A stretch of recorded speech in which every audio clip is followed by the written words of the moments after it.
The last 20 months have presented a number of challenges, especially with the COVID-19 pandemic and new normals for faith and family in many Alberta homes. There are more questions than answers for many here in our province. Today's guest is no stranger to politics, nor to the tasks of being a mom and creating online content.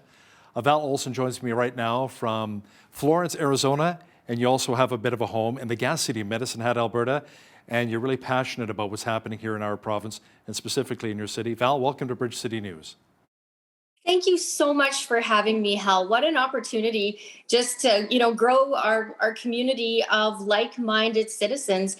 Now, Val, you have a background in broadcasting and social media. You also have a passion for politics and advocating for certain policies as well. How did you become interested in politics? Well, I spent many years as a morning show co-host all across Western Canada. Medicine Hat is where I hang my hat, so to speak, and where I really would describe it as becoming politically woke. And I say that meaning the stories behind the microphone, getting to know the people in my community and the problems that we were all facing together when it came to our children, jobs, the economy. That really pushed me, I guess you could say, over the edge to leave broadcasting and actually try and do something about it. So I did run provincially. I ran for the Wild Rose Party, and I've stayed very politically active.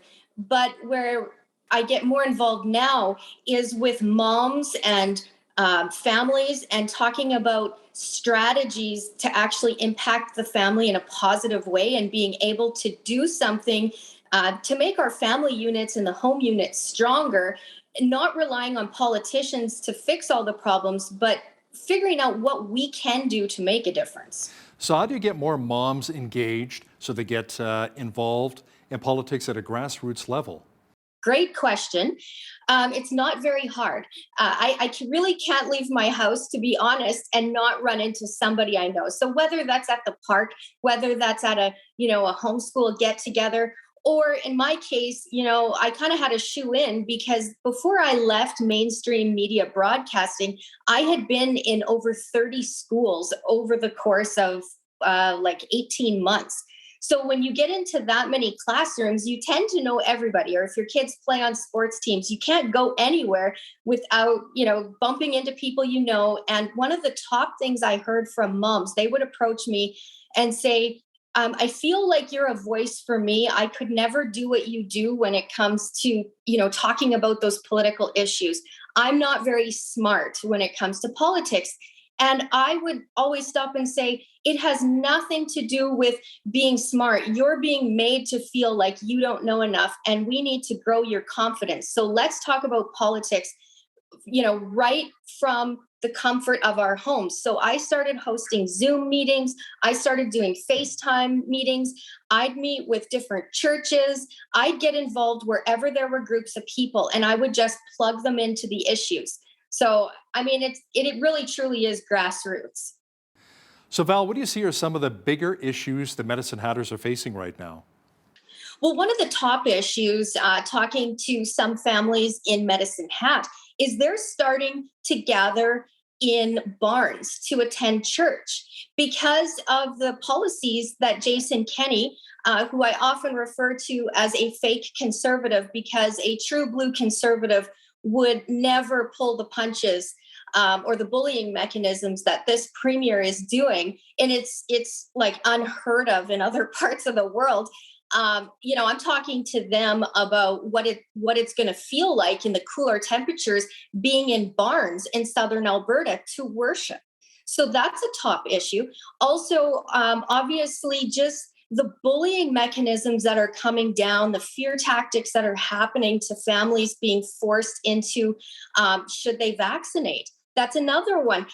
I've often said, I'm pro-vaccine choice. And every politician I'm going to support needs to say that message. I support, pro-vaccine choice, which means very much that it's up to the individual to choose what's best for them. And if you can't find a politician that's willing to have that type of conversation with you, then there's a problem. So those are two of the top issues that I'm talking to Hatters about right now.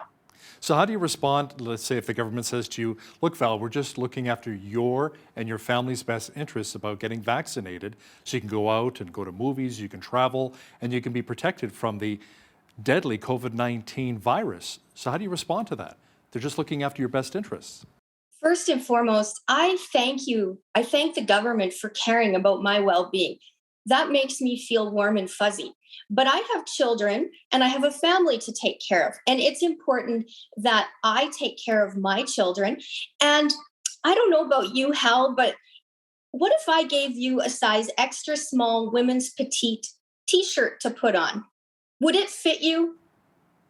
Probably Maybe, not. maybe not. And that's the point when it comes when it comes to, one size fits all. I mean, that's silliness. That's not only silliness, it's bullying to say that a one size fits all just works for everybody. Everybody is different, right? We can't just make a blanket policy and ram it on down. That's not how life works. We're all made up of different, some of us might be allergic. Some of us might have a pre-existing health condition. I mean, it's what's the word I'm looking for? It's great that the government wants to come out with a one size fits all approach, but we, the people, do know that we're all different. Every family is different. And everybody's reason for taking the vaccine or not taking the vaccine is a personal individual choice. And I very much agree that this is a no-brainer for politicians. They can take whatever position they want. They can be like me and be pro-vaccine choice. And that's a very bulletproof statement to say that. It means that you support vaccines and you also support choice. And that's what every politician needs to be saying right now. The ones that are seeking re-election, because as we know, the majority of people, and I mean, I'm talking to lots, not tens, not hundreds, not thousands, tens of thousands of people that are just like me. They're like-minded. They care about their community. They care about their neighbors. They care about people that they're electing. And they're all saying the same thing. I am going to make my own individual choice. I don't need the government to regulate my morals. I don't need them to use tactics to tell me, which way I should do something. If I'm going to get the vaccine, it's not going to be by force at the hands of the government. I'm going to do it on my own account, or vice versa. I'm not going to take the vaccine, and it's my personal choice. Now, Val, you talked a bit about homeschooling earlier.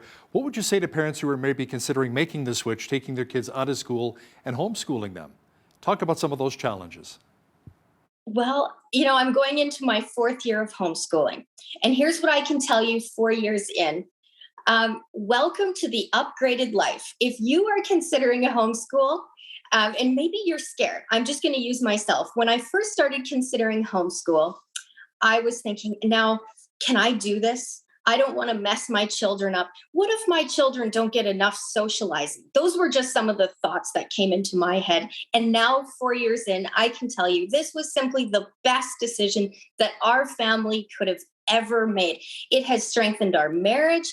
It's given us a new way to reach our children. And when you think about it, when we send our children off on the yellow bus and they depart their loving parents, they are in the hands of ever-changing adults, and you don't know what's going on when you're not around them because you're not there. So when you think about it, they're in more daylight hours away from you, and they're receiving programming that you really, until you crack those textbooks, you really don't know what they're learning until maybe they're at home with you over the summer holidays or a Christmas break. And then you start saying, where did you come up with an idea like that?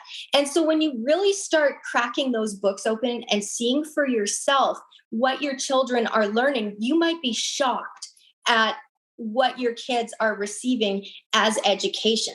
And I believe that parents should always be the primary decision makers in their children's lives. And we also know that in Alberta, Jason Kenney, when he was on the campaign trail to be the Conservative Premier of Alberta, he very much said that he felt the government knew more than parents did when it came to their children. And this was shocking. I kept that 1 minute little blurb of him saying that, and I showed many, many, many people, and people were appalled. But when you look at it, when you have a premier who has absolutely nothing in common with most families, I mean, he's never been married, he doesn't have children, he really doesn't understand what's going on inside of Alberta homes. You possibly couldn't. He's very unrelatable to women, unrelatable to men, because family is so foundational. And same goes with homeschooling. Now, he hasn't sucked our freedoms back quite yet on the homeschooling front, but I think it's definitely something you want to have. You want to make sure you know what's going on when it comes to parents being able to decide their children's education, because that's something that I always want to encourage people who are seasoned homeschoolers, that you make sure and stay plugged in and keep an eye on the United Conservative Party and what they're doing to stand up and protect homeschooling families. So Val, some people say the reason why they don't want to homeschool and they prefer putting their children in public, separate, or maybe even a Christian school, private school, is because they want their kids to interact with other children their own age and to be involved in more events outside of the home. How do you respond to that? That's a great statement, because I felt the exact same. I understand what that feels like. In fact, before I got into homeschooling, I kind of looked at homeschoolers as maybe a little off, maybe a little weird. And now look at me. Here I am. I've got children ranging in age from 4 all the way to 16. We homeschool all 3 of our children. And I have to be brutally honest with you, socializing, it's too much socializing at times, because it gives our children the ability to have really quality play, not, a 10 minute here or 10-minute there, and then shoved into a classroom with 30 other, the number in some classrooms is astonishingly high. So we get to quality control our playtime and our learning time.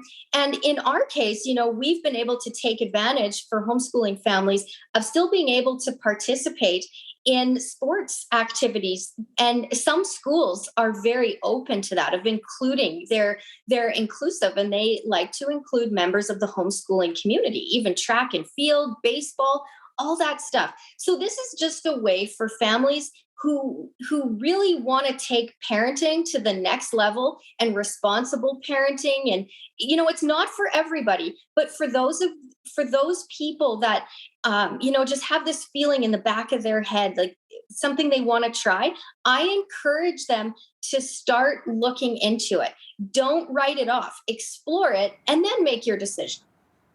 Val, I know you're very passionate about politics. Let's circle back to that for just a moment here. Premier Jason Kenney, some of the recent surveys and polls say his popularity is at an all-time low right now. What do you think it'll take for Premier Kenney and the UCP to build trust back with a lot of Albertans as we head into the next provincial election in 2023? Well, I'm somebody that believes in the strength of the home unit, and you always come back to that. So whether you're a political party or you're a family at home watching, here's the thing. You are only as strong as the leadership. So what that tells us with his polls that are declining, I am not surprised. I see a side of him. He lacks boldness. He lacks courage. He's very cowardly on family issues. In fact, I would go so far as to say that he is the most anti-family premier in the history of Alberta when you look at the freedom-sucking policies that he's pushing. And I mean, it's no shock to know that there are problems inside the UCP, but it's just like cleaning your house. Sometimes political parties need a cleanup, and it always starts from the inside out.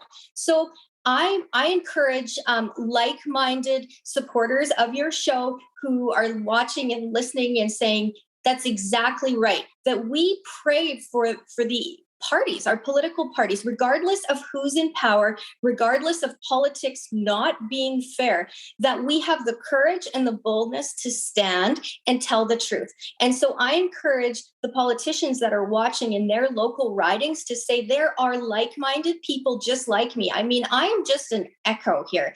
I am echoing tens of thousands of other Alberta moms who are at home, who are watching, who are saying, hey, we have good ideas, we have strategies, we have tools. And I would say to the politicians, don't get too comfortable, because we, the people, we are in charge of hiring and firing. And so when there's poor management and some people just can't do what they're supposed to do, which is work for the people that elect them, if they're not able to represent properly, if they're not capable of sitting down and having hard talks around the kitchen table, that's a real problem. And that's also a sign that they're likely not going to get reelected. Political advocate, passionate mom, and content creator. You can also follow her on Twitter at Home Media Mom. Val Olson, thanks so much for your time today. Thank you very much, Hal. On behalf of all of us here at Bridge City News, I'm Hal Roberts. God bless, and thanks so much for watching.